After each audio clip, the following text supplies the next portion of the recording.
सत्ता चुनाव हमारा जो है वो उपचुनाव है। और पहली बात तो ये है कि उपचुनाव ये क्यों आया, बीच में 1.5 साल में ही उपचुनाव क्यों आया? इसलिए आया कि भारतीय जनता पार्टी ने एक ऐसे आपराधिक छवि के व्यक्ति को टिकट दिया जिसके 27, 27, 28 मुकदमे थे, और वो भी लोकतंत्र को चुराने के, लोकतंत्र को धमका करके उसको प्रभावित करने के मुकदमे थे। एसडीएम की कनपटी पे बंदूक लगा करके, रिवॉल्वर लगा करके उन्होंने बूथें लूटी थी। तो ऐसे लोगों को उन्होंने चुनाव में उतारा और लोगों को भ्रमित करके और हमारी सरकार को बेवजह बदनाम करके, अनर्गल आरोप लगा करके वो सत्ता में आ गए। लेकिन सत्ता में आने के बाद में जब पर्चियों से मुख्यमंत्री बने तो सब हतपथ रह गए कि किसी भी नेता ने कभी कहा ही नहीं था कि राजस्थान का मुख्यमंत्री हम लोग भजन लाल जी को बनाएंगे, इनको वोट दीजिए।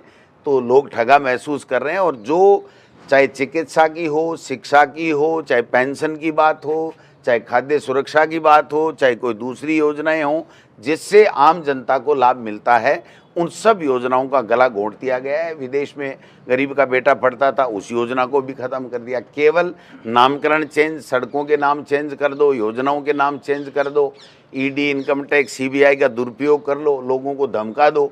मीडिया के लोग जो यूट्यूबर वगैरह बेचारे काम करते हैं, जो अपनी निष्पक्ष बात रखते हैं, उनके खिलाफ भी मुकदमे करके और जेलों में डालने की बातें कर रहे हैं और सब लोगों को परेशान करने का काम कर रहे हैं।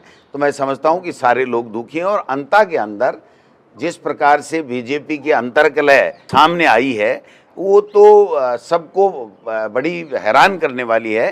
पूरी तरीके से पूरी गवर्नेंस फेल है। अंता में मैं जाकर के आया हूँ, वहाँ पर प्रमोद जैन भाया और कांग्रेस पार्टी का बहुत अच्छा माहौल है। लोग बाग ये कह रहे हैं कि 5 साल अनाज के थैले दिए, स्मार्टफोन दिए, चाहे हमारा इलाज हुआ, चाहे हमें पेंशन मिली, वो सारी चीज़ें आज वहाँ की जनता को याद आ रही हैं। और वो कह रहे हैं प्रमोद जैन भाया काफ़ी मतों से वहाँ से जीत करके राजस्थान की विधानसभा में आए।